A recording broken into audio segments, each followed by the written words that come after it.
Hey guys, it's Josh, and welcome back to the Not So Bad Bachelor Pad, your favorite podcast for learning how to balance between being a functional adult and a raging dumpster fire. And let's be honest, we've all been a bit of a dumpster fire. Joining us inside the Bachelor Pad this week is someone who may hit a little too close to home, but maybe that just means it's time for you to reevaluate some things. Welcome to the Bachelor Pad, Catherine Costani. Catherine, thank you so much for making time for us today. Oh, how are We you? met exactly when it was meant we were meant to, Josh. I am great. How are you? I'm fantastic.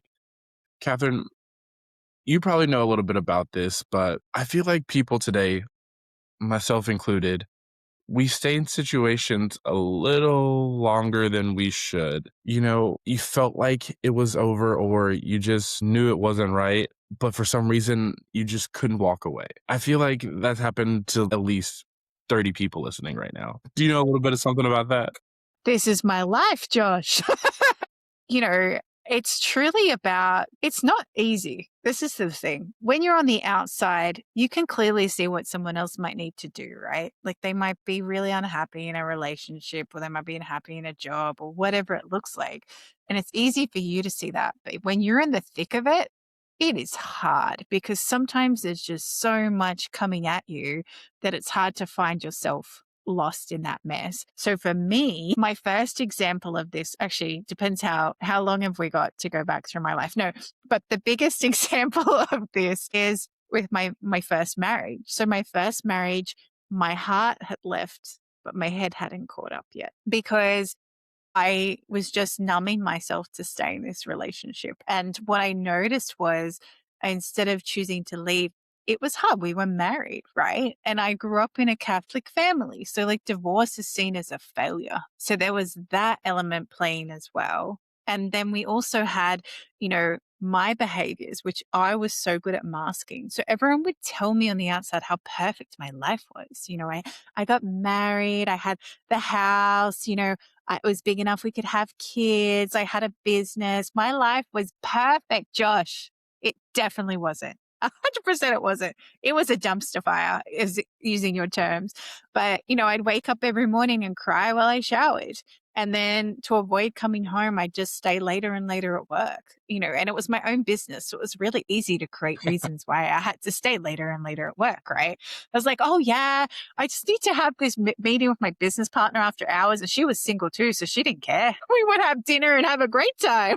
Like my boss, she's just really riding me. She's so That's hard. me. I'm right. Exactly. But it was these like little aspects that, I didn't even realize how much of myself I compromised in that moment. It was nothing that my ex did. It was what I did because I believed that I had to do that to make the relationship work. So, like, I give up the music that I enjoyed listening to. And I was a big music person. I'd make my friends little mixtapes and then mix CDs, if you will, or playlists. That's what that would be equivalent now, right? Playlists. So, and then the CDs and they put them in there. Used to be my jam. And then all of a sudden, because my ex didn't like that music, I thought I had to like his music. So then I'm listening to like heavy rock and things that just weren't me at all. I even changed radios. Like it was so little, but it was actually so big because it was just an example of how I just started to give away who I was rather than, allowing myself to be. My other favorite was, you'd order takeaway and we get 5 dim sims and I'd never get the fifth one. It wasn't even split. It was just, I just give it. I just give it away. But that was such a metaphor for our marriage. I'd always give myself away and always put myself last. We were driving home for some high school friends. We had dinner and he was driving me home. And then he was playing music that I used to love.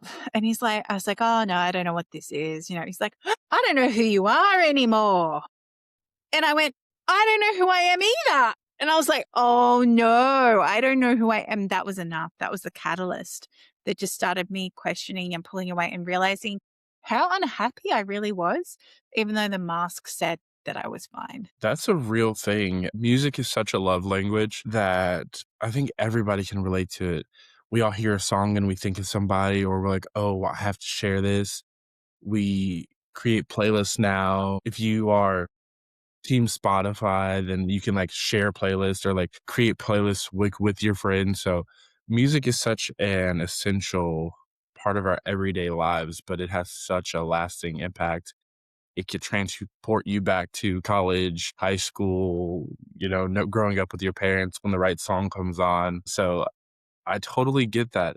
And it really is easy to get swept away in convenient or being too giving, too nice that we People pleaser. end up losing who we are. We look up, next thing we know, there's no land around. We're just floating out in that ocean of loneliness sometimes. Yeah, and it's amazing how you can be lonely even in a relationship. And I feel like this is such a powerful thing that we don't talk about because when we've put on so many masks or put on so many layers to protect ourselves in a relationship, or we're afraid to show who we really are underneath when we peel it all back, that is where you can feel really lonely and disconnected from yourself. And for me, I know I started to feel numb. Like I just was like walking through life as a zombie. Yeah, had this fake smile on my face to the point when I did step out of my relationship. And don't get me wrong, it took courage. Like it took me a while to get there. Like I said, my heart knew, but my head had to catch up because it was like, oh, hang on, I'm just going to blow up my life, because it is, when you own a house and things together. But at the same time, when you're walking through as this shadow of yourself, when you go on the other side, people were saying, have you lost weight? You look amazing. I'm like, yeah. And I joked and I would say, like, I lost 80 kilos, which was actually how much my ex weighed. I don't know what the equivalent is in imperial, but I'd be like, yeah, that's how much. They're like, what do you mean? I said, no, I'm getting divorced. And they're like, I'm so sorry. I said, oh, I'm not. And they're like, what? And people didn't know how to judge that reaction because, again, we've been this conditioned that the end of a relationship is a failure instead of maybe it's just the next step you need to take to grow and find that next person that is more aligned for you. Or maybe you just need to spend time by yourself and hang out in your bachelor pad. That's Yeah. so true. That's one of the things I love saying when I have like a bar shift and I have a group of ladies and they're like, she's going through a divorce. I would say, congratulations. First round of bubbles on me because I love changing the narrative of divorce means failure. That means that your life got blown up. Sometimes blowing things up is good. That's how we get fireworks. There are a couple things that blow up and I get enjoyed. But it is case by case, so I will say that, sometimes the situation is just right person, wrong time, or love isn't always enough to hold anything together. Or you lost you and no relationship is really worth it. It's the most important relationship we have is ourselves. Because if we Right. don't nurture us, we can't really nurture anybody else. And Yeah. 100%. And my favorite saying is you either grow together or you grow apart. Mhm. And that's okay. You know, and then the other thing I say to my clients is you have to wake up every day with yourself. So now why not love that version of you? Yeah. So I guess the question or the elephant in the room is, why do we do this? Why do we stay when we know that the love is gone and we're just kind of phoning in the motions? We're down 15 points with only 3 seconds left in the game. Why are we giving it all? Well, there's a few different things that I found for me personally, but also from working with so many beautiful people. But a lot of the time we get stuck on the dream of what is or what could be, even though that dream's left the station.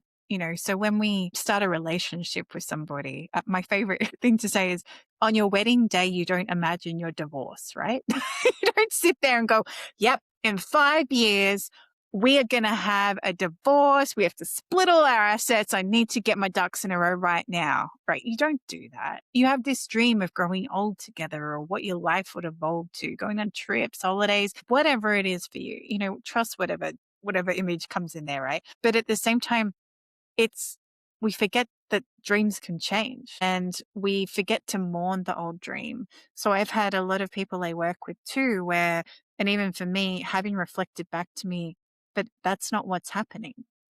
This is the state of the relationship. And for me, I actually asked my ex to go to counseling. I was like, can we go talk to somebody? We need to bridge this gap. It's not okay. And he said no, Josh. So I went to counseling and my counselor said, when he said no, you knew the door was shut.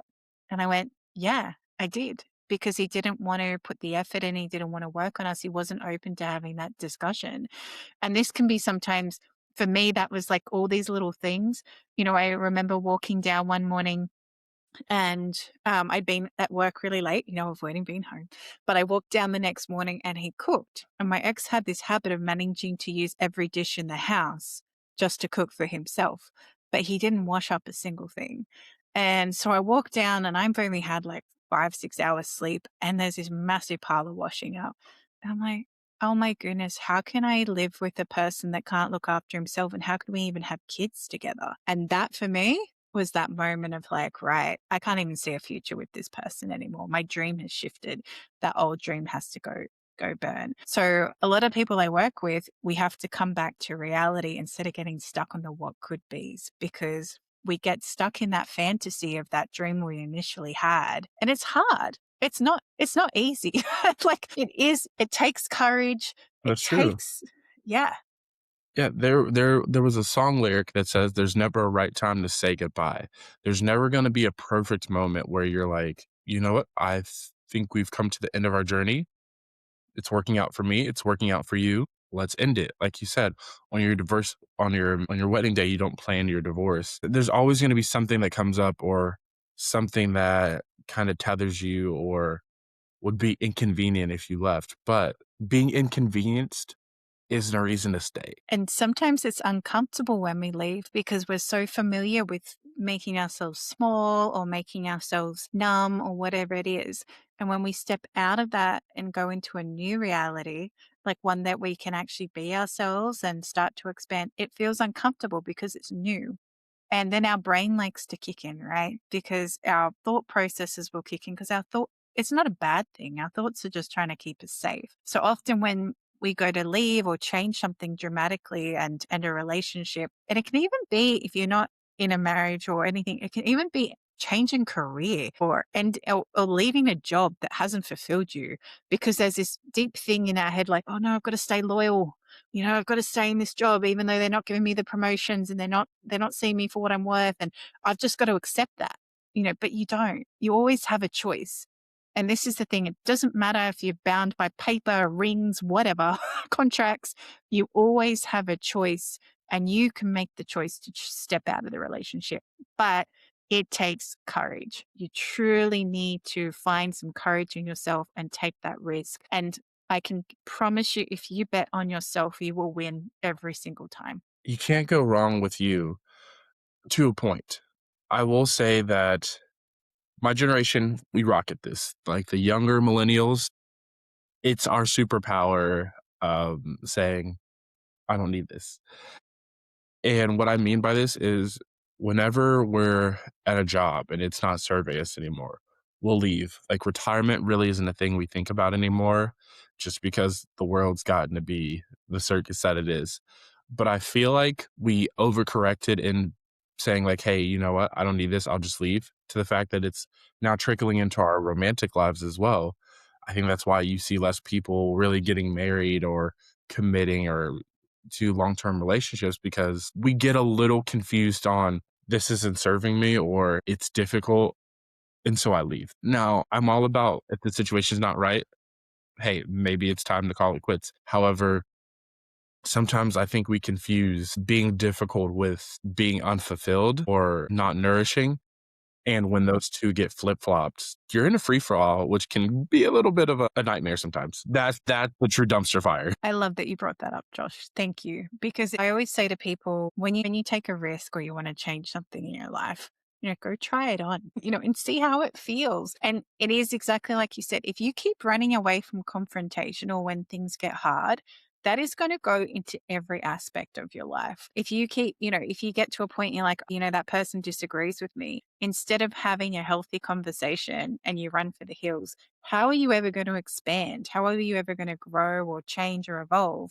Because you've already shut out the possibility that someone else might be able to give you a different perspective. And when we have these conversations, even if it ends in an argument, it is just two people's perspective because, well, actually, there's three. There's your perspective, there's the other person's perspective, and then there's what the perspective of what really happens, right? This is this is the thing. There's always different ways to look at any situation. And one of my favorite quotes is from Ted Lasso, which is be curious, not judgmental. So if you're having like a disagreement with your partner or even in your workplace, ask yourself, what is this teaching me? What is the lesson here for me? And if it is truly not in alignment with where you want to go, or if it's not allowing you to grow, or you keep getting overlooked despite you trying to, do what you can, then yeah, maybe it is time to leave. But know that you've given it a good go. You've given it your all, because if people, like you said, you get into relationships and the first sign of kind of tension, you run away, you're going to keep staying in that loop in every relationship you go into until you get comfortable being in the tension. And I'm not going to lie, my marriage now, because I did get married again, I ended up finding someone that I didn't have to hide myself away from and didn't change my music, all those things. But at the same time, I wasn't looking for him, first of all. I'd worked on myself. This is the thing. Because I pulled him into, I believe definitely in the law of attraction. You attract like attracts like. So we were both in happy places because we both left toxic, well, not toxic marriages where we lost ourselves, I should say, more than anything. But at the same time, we have our ups and downs. And sometimes our downs are incredibly big downs, but we work through it. And this is the point. This is when you are growing together rather than growing apart. Whereas with my ex, when I said to him, I want to go to counseling and talk it out, and he said no, I'm like, well, we've just kind of slammed the door. Whereas if I said that to my husband now, he would say, yeah, let's go talk it out. And I know there's the difference there in the contrast, but we don't even get to that point. We just have the conversations. As awkward and as horrible it is, because our mind likes to make up how it will go as well. And so usually it's not that way at all. No, that's so true. You can't let too much time pass because we spiral. We spend so much time on our heads now that Yes. like, well, is it really that bad? Like, what's going on? Like, what do you mean later? Like, why not just talk about it now? If it was something small or if it wasn't a big deal, you would just talk about it now. But realistically, it's good to give a little bit of space because we talk about the three T's all the time: tone and turf. And sometimes when something's too new, too fresh, we're having too many big feelings. So our tone doesn't necessarily convey how we feel because we haven't thought about it. We're just reactive. And it's not always the right place physically to have a conversation as well. So, but in a week, there's no way that you can't change your tone, and there's no way that you're never in the right spot to have a conversation. So those are issues that I always like to bring up too is, hey, I get it. You can't talk right now, but let's not wait because then you start to get a little resenty or it's like, wow, you still Yeah, don't go want in to your talk or head. you're blowing me off. Yeah. And then you switch from one, one extreme to another extreme and we've kind of just omitted the middle, you know? 100%. And the other thing that tends to happen is when you react, is you say the rawest emotion, and we just want to win that argument, or we just want to win in that moment. That's what we kind of default to doing, right? And I talk about the power of the pause. Like just before you open your mouth, just take a minute, have a few deep breaths, and come back. My husband finds that challenging when I don't react because he's like a Aries energy. So I don't know if you do astrology, but he's like very like jump in, very stubborn, very run into the field, right? Whereas I am Cancer, so I'm very much more emotional. And I just sit there and I'm like, just give me a minute. I just need a minute. But then he's like that little kid pushing the red button sometimes. And he does it to my son as well. And we both just sit there and shake our head at him. And we're like, why do you have to push the red button? Like, why can't you just both like give us a minute? And it's just interesting, like working in with different dynamics. So some people would run away from that, where I just sit there and go, wow, he really teaches me patience. He really teaches me to come back to myself, and have that moment. And I do silence as well because I need the silence to just process what's going on with me, exactly like you said. But I will have that conversation. I just need to feel the emotions, let them go, and then have it because I don't want to go in for the win. I want the win, win, win where we all win. That's how you keep a relationship going if it needs to keep going. And that's a word I try to leave out of my relationship entirely is losing, winning. This isn't a game. This is our life. Best case scenario being a tie doesn't really work for me. I want you to feel heard, seen, fulfilled. I want the same for myself. So, how do we get here? Okay. Even if we don't work out, that's not like neither of us lost. Like we said earlier, there was just a lesson. This relationship served a purpose. If you don't know, I don't know anybody who in the moment or as soon as they break up, they're like, I know exactly what I was supposed to learn here. Thank you for all of your TED Talks. I appreciate it. That's not what happened. Definitely. Well, you have to grieve, right? You have Yeah. to let that space to grieve the relationship. Even when I left my marriage, I remember I drove to my parents. I just needed space from my ex at that moment. Like the day I walked out, and I'm like, I don't love him anymore, which now I've learned that I do love him, but not in that way of love, like at that deeper connection kind of level, right? Loving But at somebody the and same being in love are different. We like a lot of 100%, 100%. And my mum's like, then why are you crying? And I'm like, because this is such a big thing. Like, I've just decided to rip my existence apart, leave a marriage or a relationship. I was in the relationship for 10 years. We weren't married that long, but, we met when I was 17, I think. And so, we were together a long time. It's very different, like stepping on the outside. But then the interesting thing that starts to happen, Josh, which I'm sure all your listeners have been through this moment, where people start to report back to you how unhappy they noticed you were, or how they noticed that they never liked that person anyway, or they start to give you all these examples and you're like, well, why didn't you say anything? And they're like, oh, well, we just wanted to respect you in the relationship. I was like, but sometimes we need that mirror outside ourselves to help us reflect what was going on. And maybe it would be quicker to get to the lesson, like you said. But at the same time, I also believe in divine timing. So things are meant to happen exactly how they're meant to happen. wish I could say I can relate, but I cannot. My friends and family are too vocal. I love, see, you need to grow up in a Catholic Italian household where we don't talk about our problems. They might not talk about their problems, but they'll definitely tell you, I don't like this and I don't like that person. Without getting too close to home, recently I've had this happen. Somebody close to me and mine, we've had a little bit of a falling out because we were like, hey, love you, respect you. However, how your significant other treats you and operates just disrupts my soul, my peace. And if you like it, I love it. However, I just can't be around it. And so that's a big conversation that we're having right now is how are we going to redefine our relationship because we still want relationship. I still love you. However, I don't know if I can support this or like incorporate this into my life. For me, my peace of mind is my top priority. No matter how much I say I love, I care, I need you. If you're disrupting my peace, you got to go. You got to go. There's this song, I know we love talking about music, but there's this song and it's called Protect Your Peace by Lenspot, I think. And it's like, it goes, protect your peace, guard your light. And it's basically talking about like deflect those people because your peace is, for me, peace symbolizes success. So if my peace is disrupted, I am out of alignment with myself and I am not a happy chappy. I am not okay. And this is where you have to start to get really clear on what your boundaries are. So, like you said, Josh, your boundaries were like, no, this person is disrupting me. Like it's disrupting our relationship. It's disrupting me. I don't know how that's going to look now, but I can tell you it's not going to look how it is right now. So this is where getting really clear on your non-negotiables and your boundaries are. And, we're all energetic beings. And if you're like, oh, this is so woo, just look up biofield, electromagnetic field. You can see we have energy in us, right? So when you interact with somebody, you're interacting with their energy, whether you want it to be or not.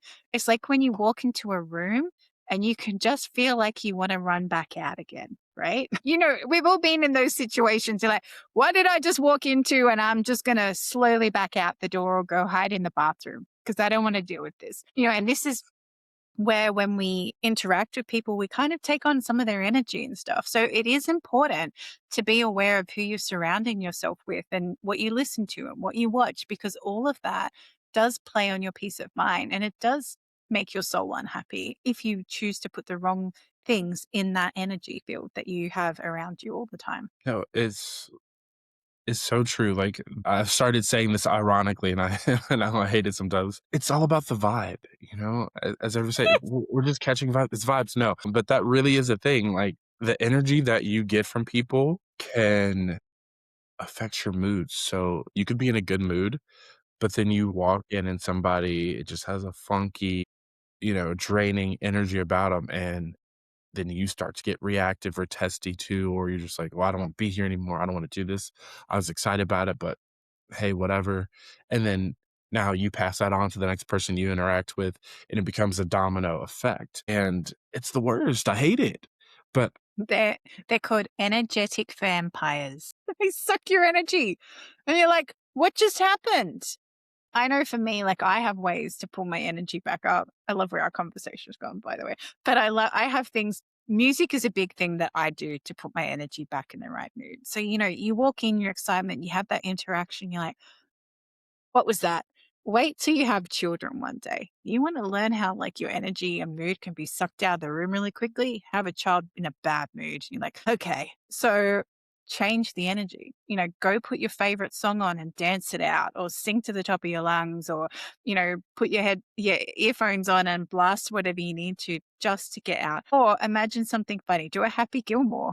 Go to that happy place. Whatever it is that aligns for you, you're allowed to shift yourself out of that mood. But the more you learn about yourself, the more you can catch yourself before you get to that point where it's really hard. And then you start to bring that mood to everybody else. Because I know for me, this is my natural disposition. I am like this most of the time. People, like I used to have clients, parents at like 8 a.m. in the morning for my first client of the day. They go, do you are you always like this? Like they would just thought it was weird that I was happy that early in the morning. mhm. And I was like, yeah, why not? I'm excited to be here. I get to work with your child today. It's amazing. And like, what? So this Do you is have the you right you can kid? Are you talking choose. about my kid? You talking about Eric? Ugh, I don't know about that. Exactly.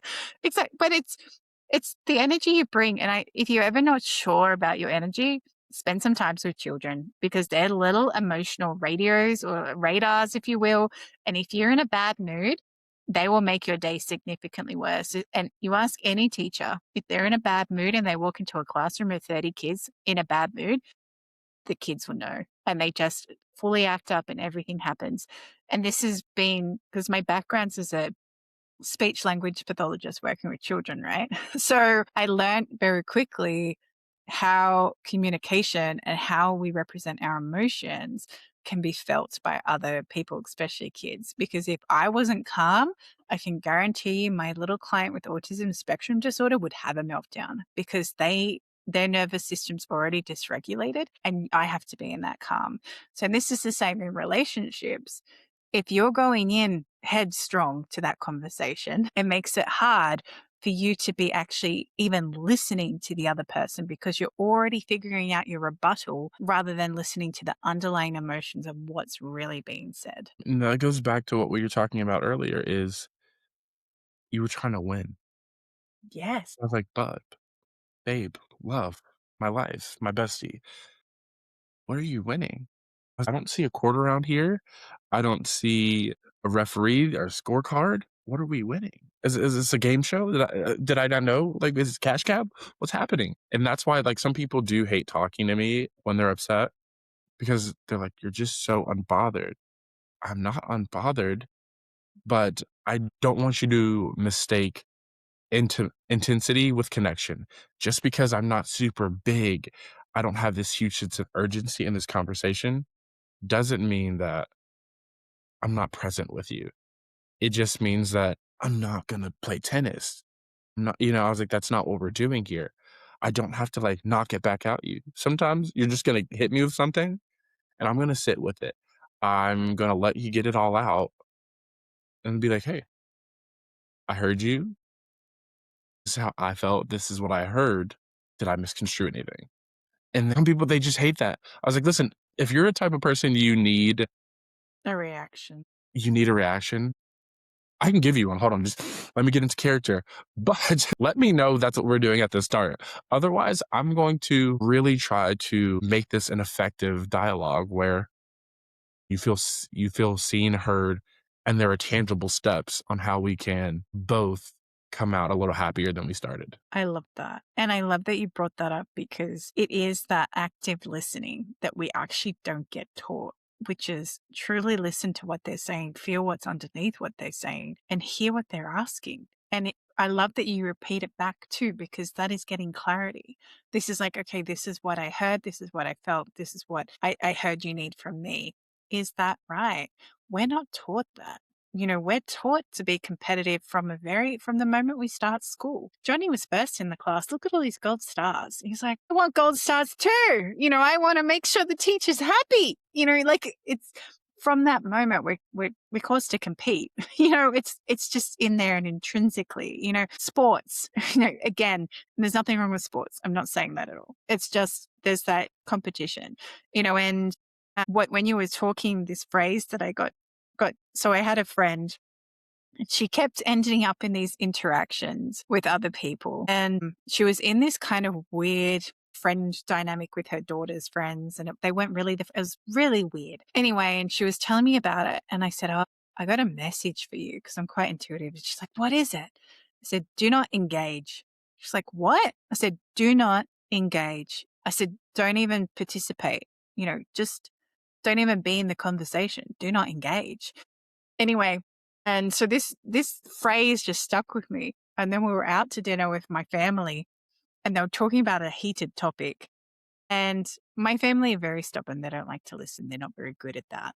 At the same time, and I went to participate in this conversation, and my husband grabbed my leg and he's like, do not engage. I was like, oh, yep, yep, yep, yep. Thank you. Thank you. Protect your peace. Right.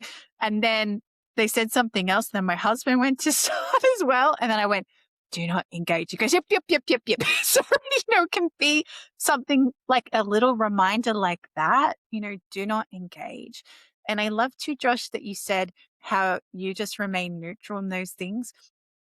Um, I had this with my ex business partner where she didn't like that I didn't get upset with her. I didn't react with her. And one day I actually had to sit her down. I said, if I felt into all the emotions you're going through when you go through these crises, our business would fail because one of us has to keep going. And I'm allowing you the time to grieve, or I'm allowing your time to have the meltdown, or I'm allowing you the time to deal with your relationship or whatever it was at that moment. I said, I cannot get sucked in to your drama because it will stop me from doing what I need to do.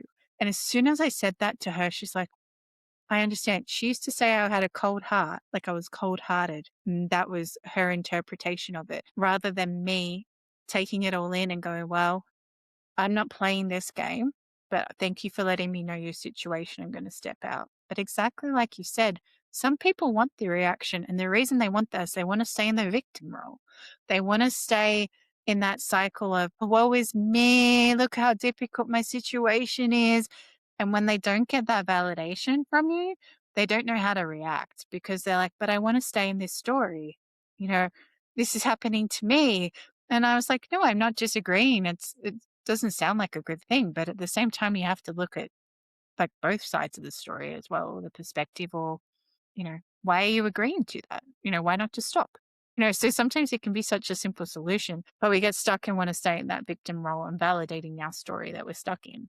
So, one of the things that we address in my course, The Effective Bachelor, is in any relationship, not just romantically, but there always has to be one person who's the stone and one person who's the balloon. And what I mean by that is if you have a balloon on a string, we all can picture it, whatever your favorite color is, a red, green, blue, yellow, orange, a polka dot balloon. What happens if you let that balloon go? It'll just keep going and going and going. And that's what we do sometimes in our conversations, in our relationship. The balloon's been let go and things just get bigger and bigger, higher and higher, more and more out of control. And we're reaching up, we're trying to get it, we're jumping, we're frantic, like, oh no, my balloon. And next thing you know, you're crying, you're begging your mom or dad to get you a new balloon. Balloon's flying up there, it pops. Now you're like really hysterical. Before any of that happens, let's come all the way back. Let's find a rock and tie that balloon around that rock. That's what one of you always has to be in the relationship, in the conversation. It can switch moment to moment, day to day, but somebody has to be the rock, keeping you guys grounded. That way things don't get out of control. I love that analogy. And I think I heard something similar, and someone was talking about what a true partnership looks like. And it's like the days that you can only show up at 20%, they make up the other 80, or the days that some days you're 50-50. And it's like this too, because I have my son. That's what it's like raising him. We just step in when we need to. I'm not feeling well. I have to go crash out. My husband steps up. Whatever that looks like, it's finding that balance and that dynamic that works for you. It's not, this is your role, this is my role. Well, it doesn't always work that way either.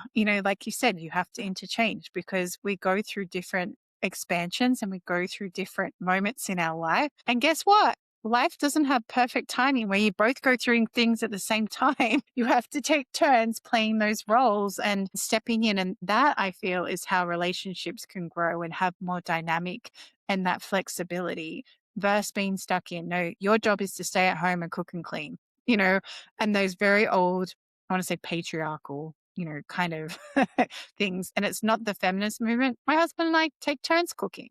Some days I don't feel like it. He'll just step up and do it. Or I'm on a meeting or doing something else. He'll step in. He comes home, he's exhausted. We both look at each other going, pizza it is tonight. Whatever it is that works, but it's having that dynamic and flexibility that's really important, not just in your relationship, but in your life too. Because if you try and control every aspect of your life, I can tell you right now, you're going to fail miserably. The only thing we can do is control our reactions and control how we show up in that moment. One of the biggest things that I say in my life, and it helps me from being as reactive or being more present. I Yes. had a conversation yesterday and they're like, "Well, what do you wanna do in 5 years? What about this? What do you think? What are you gonna do? What are you gonna do?" And I tell them, "I don't think about anything more than 4 minutes ahead of time, because there's what you plan, and then there's reality." Some people, if you're super type A, you know who you are. I'm not name dropping, but this one, and that one, if you're not watching, I'm pointing to you over there. Yeah. You're type A, and that's okay. You need to be in control. You need to have a plan, an itinerary, an agenda, and everything is scheduled out.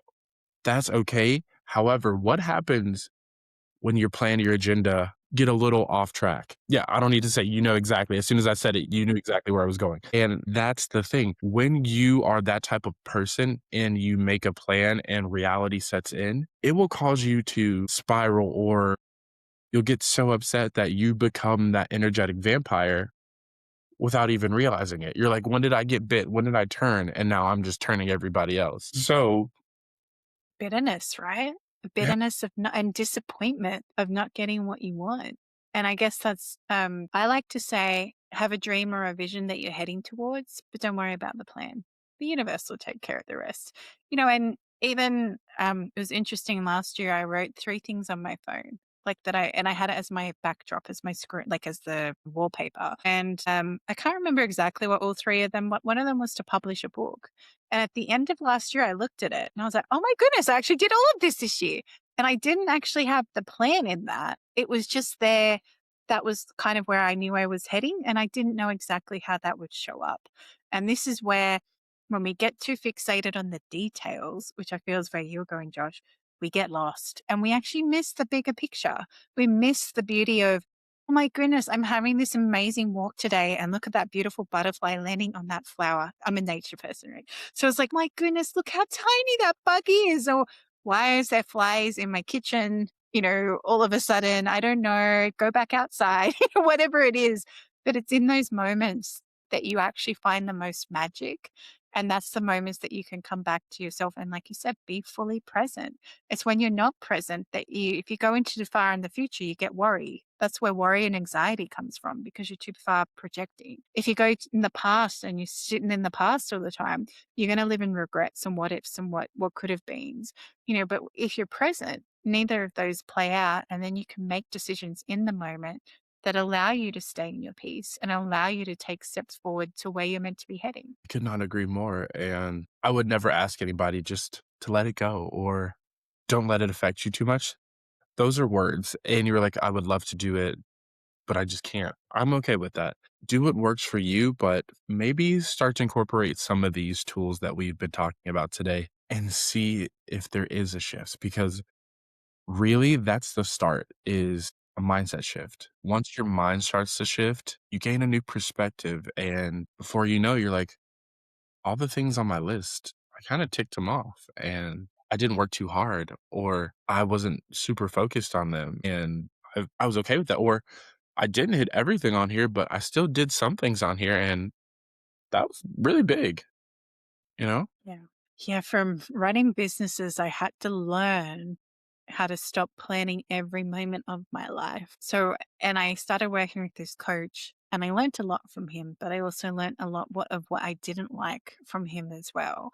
And he was very much into scheduling every part of his day. And I'm like, that to me would just gave me palpitations. I was like, I can't live like this. Like, this is terrible.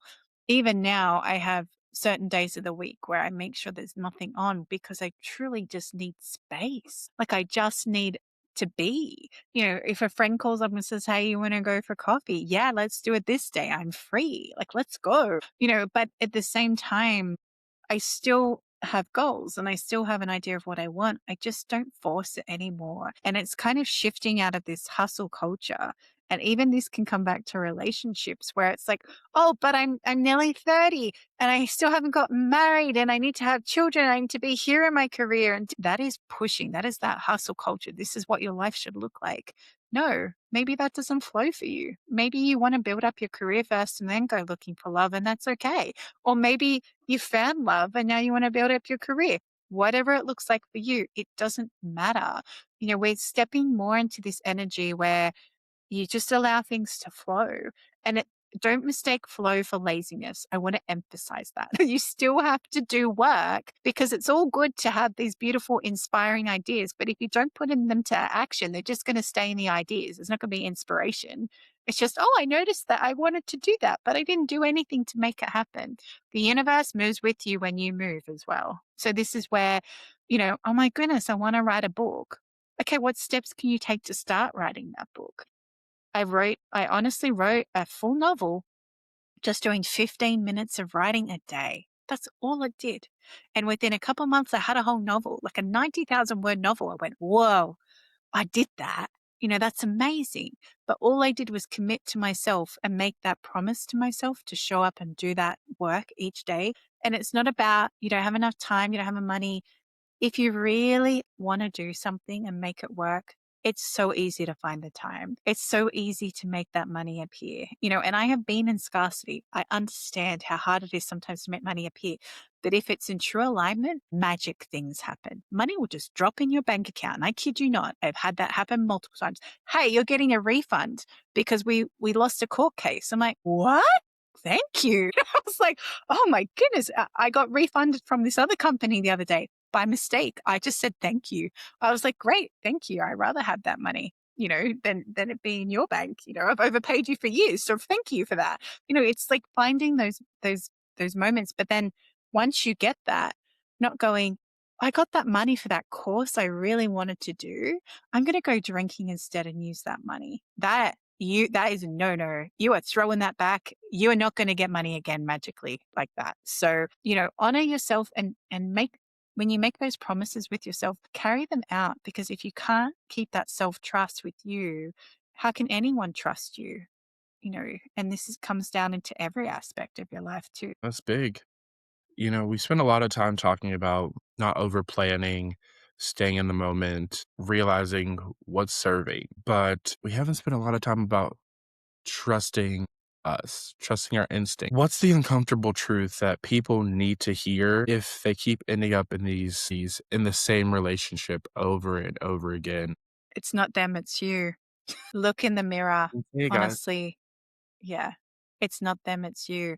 And you can't control other people. You can't control their behavior. You can't control anything they do. The only thing you can change is you in any scenario. So, in the end, we put all this wasted effort into trying to hope someone will change. And then we have all these sayings like, a cheetah never changes its spots. No, the people can change, but they have to choose to. You can't create the change for them. You can only create the change within you. That's all we're responsible for. One of my favorite sayings is, "I'm not responsible for your feelings. You are." And that's a really big thing that doesn't seem that way, but we really have to be our own main character, take the driver's seat of our lives and make active steps, and then it just will keep trickling.